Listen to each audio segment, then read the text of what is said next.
एक सुंदर जंगल में रानो चिड़िया और मीनू मछली पक्के दोस्त थे। दोनों घंटों बातें करते थे। मीनू, आज धूप कितनी प्यारी है ना? तुम सही कह रही हो रानो।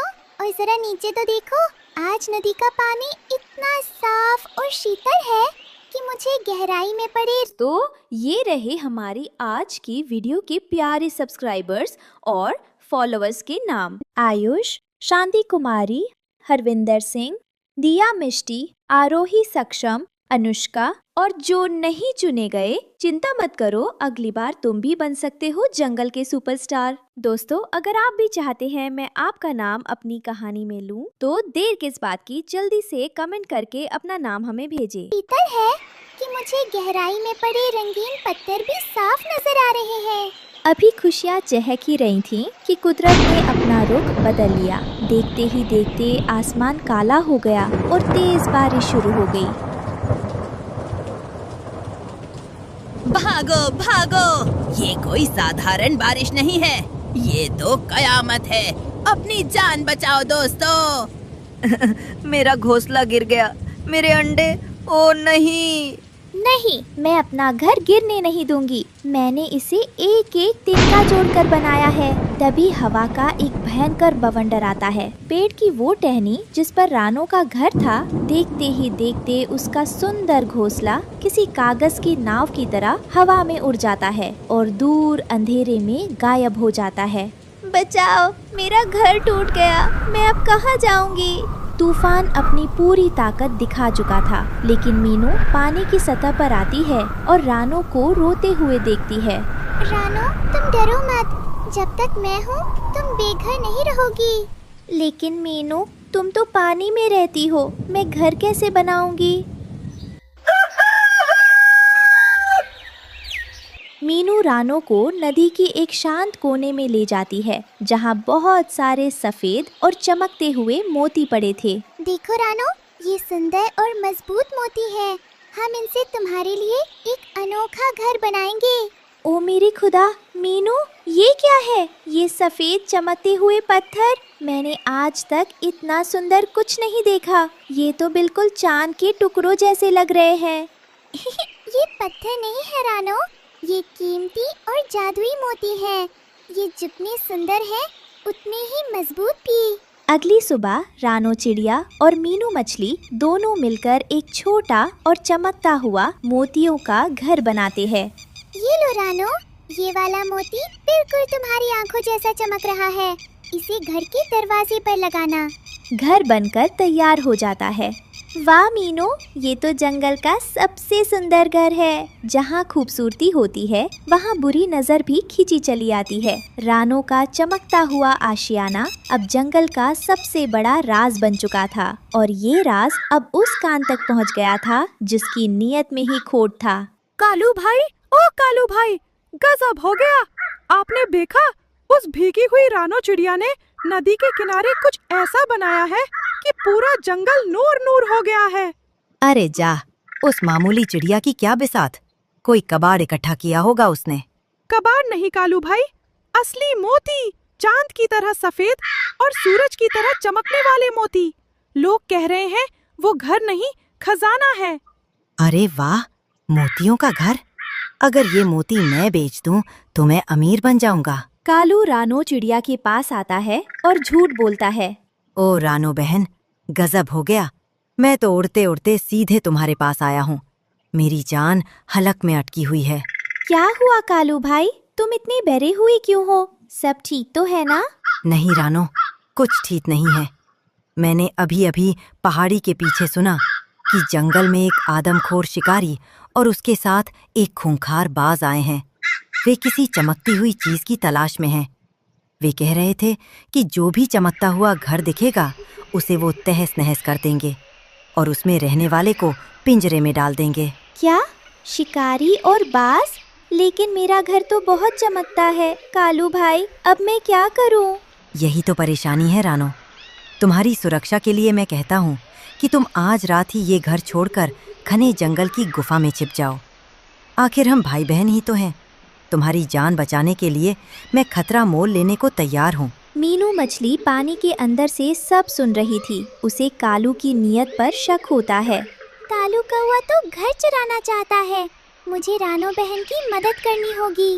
कालू की मीठी बातों ने रानो के मन में डर का बीज तो बो दिया था और वो जादुई मोती घर उसके हवाले कर चली जाती है।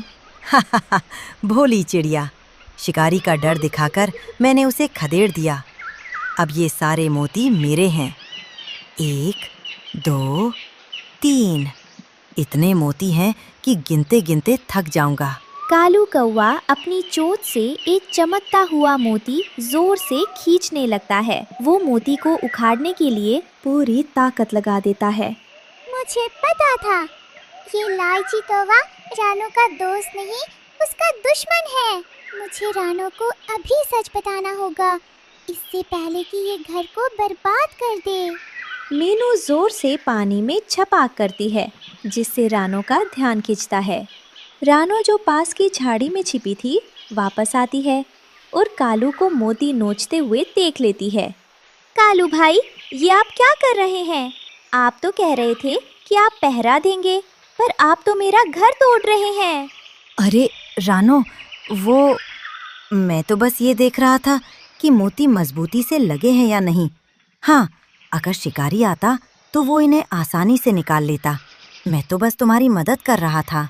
झूठ मत बोलो कालू, मैंने तुम्हारी सब बातें सुनी हैं। तुम अमीर बनना चाहते हो और रानो की मेहनत को बेचना चाहते हो। रानो, देखो, इसके पंखों के नीचे इसने पहले से ही 2 मोती छुपा रखे हैं। जब लालच का घड़ा भर जाता है तो उसे फूटना ही होता है। मीनू जोर से पानी का फव्वारा उसके मुंह पर मारती है। भागो यहाँ से चोर कौवे! हिम्मत मत करना मेरे घर को हाथ लगाने की। कालू डर कर आसमान में उड़ जाता है और कभी वापस नहीं आता।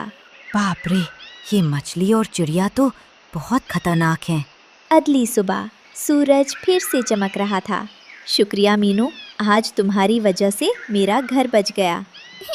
दोस्ती में शुक्रिया कैसा रानो, हम हमेशा एक दूसरे की मदद करेंगे।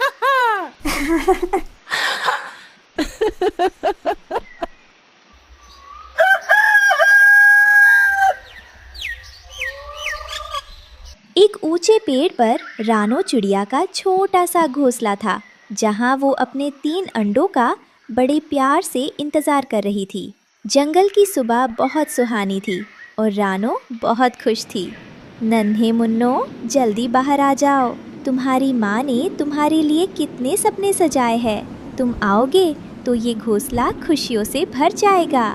वहीं पास के पेड़ पर कालू कौवा और गोरी कौवी रहते थे, जो बहुत आलसी और दुष्ट स्वभाव के थे। वे रानो की खुशी देखकर हमेशा जलते थे। देख गोरी, रानो कैसे अपने अंडों को सहला रही है। हमारे अंडे तो खराब हो गए, अब हम इसके अंडों का क्या करें? कालू, क्यों ना हम इसके अंडे चुरा लें? इसे सबक सिखाना बहुत जरूरी है।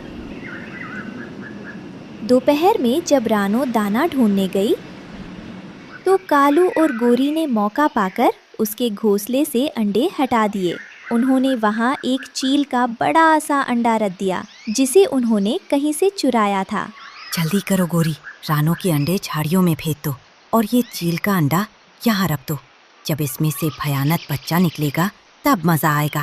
बेचारी रानो, इसे पता भी नहीं चलेगा कि ये दुश्मन के बच्चे को पाल रही है। रानो जब वापस आई तो उसे अंडा कुछ बड़ा लगा, लेकिन ममता की मारी रानो ने उसे अपना ही समझा। उसने उस पर बैठकर उसे गर्माहट देना शुरू किया। अरे, मेरा ये बच्चा शायद बहुत बलवान होगा, तभी तो इसका अंडा इतना बड़ा है। मैं इसे दुनिया का सबसे प्यारा बच्चा बनाऊंगी। कुछ दिनों बाद अंडों से बच्चे निकले, 2 नन्ही चिड़िया और एक बड़ा सा अजीब सा बच्चा, जो असल में चील का बच्चा था। चीची, माँ, मुझे बहुत भूख लगी है। आओ मेरे लाल, तुम सब बराबर हो, कोई छोटा बड़ा नहीं, तुम सब मेरी जान हो। एक बहुत ही सुंदर और फूलों से सजे पेड़ पर तोता और मैना रहते थे। उनका घर लकड़ी से बना था। तोते जी, जरा देखिए तो, मेरे पंख कितने चमक रहे हैं। पूरे जंगल में हमसे ज्यादा सुंदर और सुखी जोड़ा कोई और है क्या? कोई नहीं मैना, वो रानो चिड़िया तो बेचारी बेघर होकर भटक रही होगी। सुना है कल तूफान ने उसका सब कुछ छीन लिया। बेचारी, गरीब की किस्मत में तो ठोकरें ही लिखी होती हैं। भी वहाँ बंटी कबूतर उड़ता हुआ आता है। वो बहुत घबराया हुआ था। तुम यहाँ मजे कर रहे हो और वहाँ रानो उसके घर में एक ऐसा बच्चा है जिसके पंजे और चोंच देखकर ही रूह कांप जाए। क्या खतरनाक बच्चा?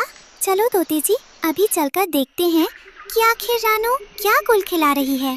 तोता और मैना रानो के घोंसले को देखने आए, लेकिन चील के बच्चे को देखकर फिर डर गए और रानो को डराने लगे। रानो, तुम पागल हो गई हो क्या? ये तो चील का बच्चा है। बड़ा होकर ये तुम्हें ही खा जाएगा। इसे अभी फेंक दो। भैया, माँ के लिए बच्चा सिर्फ बच्चा होता है। मैं इसे बेसहारा नहीं छोड़ सकती। ममता जात पात नहीं देखती। रानो ने चीकू को वही संस्कार दिए जो अपनी बेटियों को दिए थे। चीकू दिखने में खूंखार था, लेकिन दिल से बहुत मासूम और आज्ञाकारी था। माँ, सब मुझे डरावना कहते हैं। क्या मैं सच में बुरा हूँ? नहीं बेटा, तुम मेरी ताकत हो। बस याद रखना, किसी कमज़ोर को सताना नहीं, हमेशा सबकी रक्षा करना।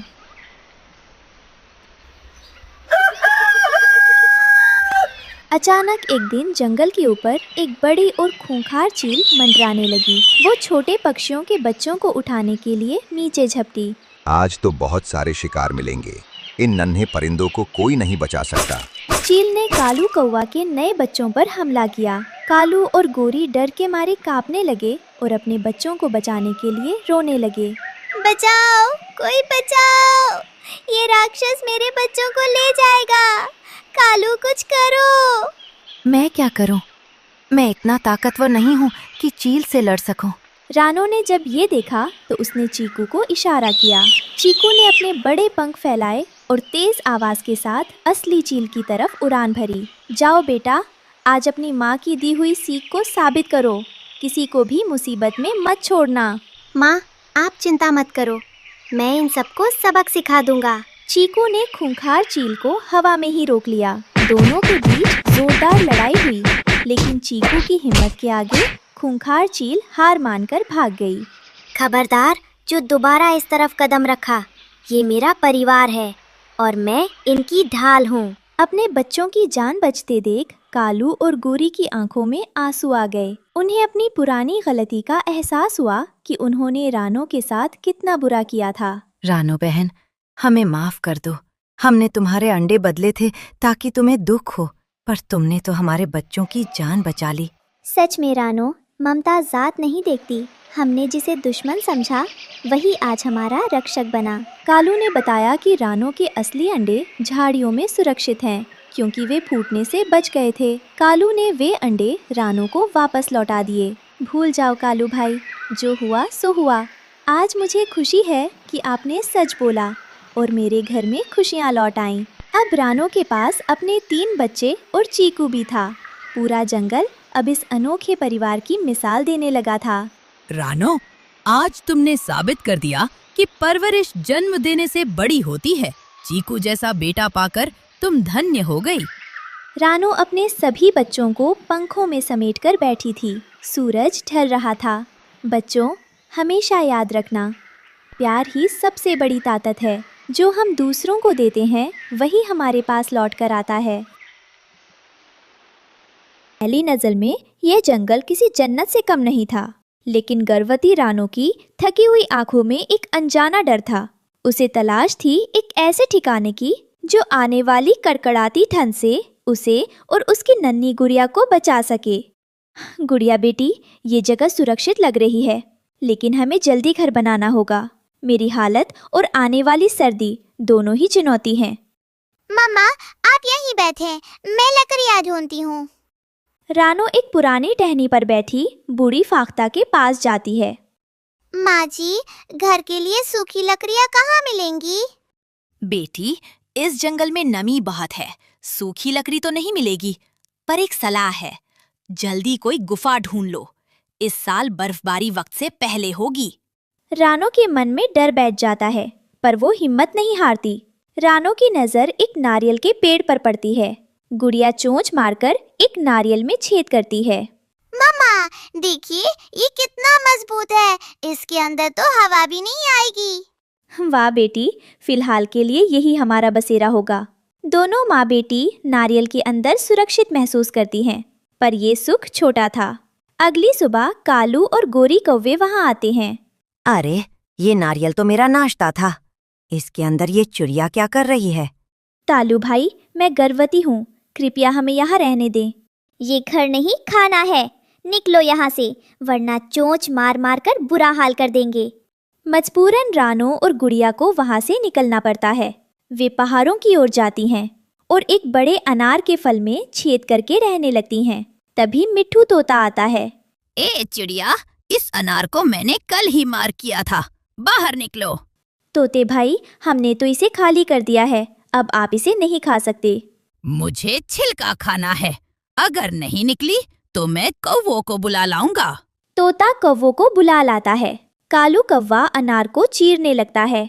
तुझे समझ नहीं आता चिड़िया, फल रहने के लिए नहीं होते। मम्मा, सब हमारे पीछे क्यों पड़े हैं? क्योंकि हम दूसरों के खाने पर घर बना रहे थे। अब हम अपना घर बनाएंगे, जो किसी की भूख नहीं बनेगा। अचानक ठंडी हवाएं चलने लगती हैं और आसमान से सफेद रुई जैसे गोले बर्फ गिरने लगते हैं। गुड़िया, अब रोने का नहीं, काम करने का वक्त है। हम बर्फ को अपना दुश्मन नहीं, अपनी दीवार बनाएंगे। जंगल के सभी पक्षी डरकर इधर उधर भागने लगते हैं। रानो एक चीड़ के पेड़ की बड़ी सी दरार देखती है। बेटी, इन बड़े पत्तों को एक दूसरे के ऊपर ऐसे लगाओ कि हवा बाहर न जा सके। इसे इंसुलेशन कहते हैं। हमारे शरीर की गर्मी ही इस कमरे को गर्म रखेगी।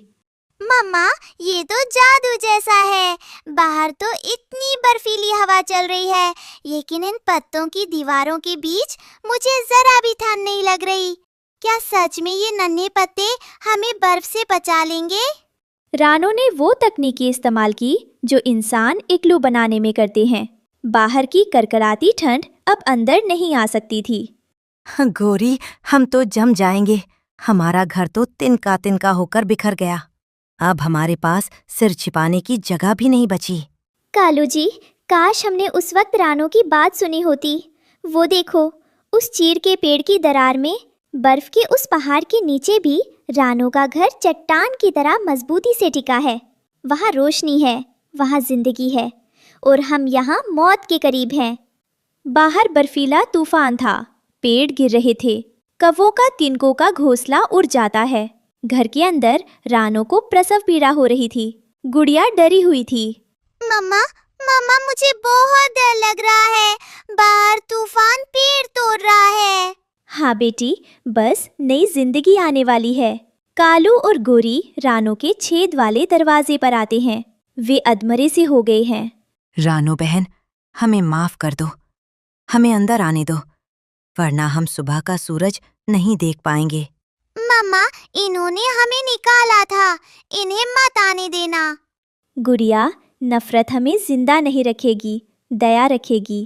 कालू भाई, अंदर आ जाओ, पर याद रखना, ये घर किसी का भोजन नहीं है, ये मेहनत का फल है।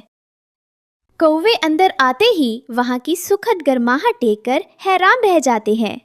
आज समझ आया रानो बहन, असली ताकत पंखों के जोर में नहीं, बल्कि साफ दिल और सही सोच में होती है। हम तो फल खाकर अपनी भूख मिटा रहे थे, पर तुमने अपनी मेहनत से आज हमारी रूह की भूख मिटा दी। तुमने सिर्फ घर ही नहीं बनाया, आज हमें इंसानियत भी सिखा दी। कुछ समय बाद अंडों से नन्ही चूचू की आवाज आती है। रानो, आज अगर तुम्हारी अकल और ये पत्तों बर्फ का घर ना होता, तो ये नन्हे फरिश्ते कभी इस दुनिया को देख ही ना पाते। हमने घर बनाने के लिए लकड़ी और फल ढूंढे, पर तुमने दिमाग का इस्तेमाल किया। सुबह सूरज निकलता है, बर्फ चांदी की तरह चमक रही थी। सभी पक्षी बाहर आते हैं। मुसीबत हमें डराने नहीं, हमें मजबूत बनाने आती है। रानो का घर अब भी सुरक्षित था। उसमें साबित कर दिया कि ताकत से बड़ी बुद्धि होती है और नफरत से बड़ी ममता। बर्फ पिघल चुकी थी और रानो के तीनों नन्हे बच्चे चिंटू, पिंटू और कुकू अब चहकने लगे थे। पूरा जंगल रानो की बुद्धिमानी की मिसाल दे रहा था, लेकिन प्रकृति का चक्र कभी थमता नहीं। बच्चों, पंख फैलाना सीखो, पर घमंड कभी मत करना। ये पंख सिर्फ उड़ने के लिए नहीं, अपनों को बचाने के लिए है। तालू और गोरी अब रानो के सबसे अच्छे दोस्त बन चुके थे। वे बच्चों के लिए दूर दूर से नरम घास और दाना लाकर देते थे। रानो बहन, आज मैं नदी पार से मीठे दाने लाया हूँ। तुम्हारे बच्चों के लिए ये सबसे अच्छे हैं। शुक्रिया कालू भाई, आपकी दोस्ती ही हमारी सबसे बड़ी ताकत है। पहाड़ों पर अचानक तेज बारिश शुरू हो गई थी। पिघलती बर्फ और मूसलाधार बारिश ने शांत नदी को एक विकराल रूप देना शुरू कर दिया था। मम्मा, नदी का शोर कल से ज्यादा तेज क्यों लग रहा है? नदी का रंग मटमैला हो रहा है। ये खतरे का संकेत है। मुसीबत अकेली नहीं आती। जब पूरा जंगल बाढ़ के डर से सहमा था, तभी आसमान में एक क्रूर बाज शेरू मंडराने लगा। बाढ़ आए या तूफान, मुझे तो बस अपने शिकार से मतलब है। रानो, आज तुम्हारे बच्चे मेरा निवाला बनेंगे। बाज से बचने के लिए रानो ने एक बार फिर अपना दिमाग चलाया। उसने बच्चों को घोंसले के अंदर नहीं, बल्कि पेड़ के घने कांटों के बीच छिपने को कहा। बच्चों, कांटों के पीछे छिप जाओ। शेरू के बड़े पंख यहाँ नहीं पहुँच पाएंगे। रानो ने कांटों को अपनी सुरक्षा कवच बना लिया था। उफ, ये जहरीले कांटे। रानो, तुम बहुत चालाक हो, पर याद रखना, शिकारी कभी हार नहीं मानता। मैं यहीं ऊपर बैठकर तुम्हारी मौत का इंतजार करूंगा। आधी रात को अचानक जमीन हिलने लगी। नदी का पानी किनारे तोड़कर जंगल के अंदर घुस गया। रानो का पुराना घर अब डूबने की कगार पर था। रानो, भागो यहाँ से, पानी ऊंचा उठ रहा है, हमारे घोंसले डूब रहे हैं। रानो के बच्चे अभी ठीक से उड़ना नहीं जानते थे। सैलाब के शोर ने उन्हें सुन्न कर दिया था। मम्मा, मैं उड़ नहीं पा रहा, पंख गीले हो गए हैं। डरो मत, एक दूसरे की पूंछ पकड़ो, हम तैरती हुई लकड़ियों का सहारा लेंगे। रानो ने देखा कि पानी में एक बड़ा लकड़ी की नाव जैसा तैर रहा है। उसने कालू और गोरी को उसे खींचकर पेड़ के पास लाने को कहा। कालू भाई, गोरी, इस सूखी लकड़ी को पकड़ो, हम इस पर बच्चों को बिठाकर ऊंची पहाड़ी तक ले जाएंगे।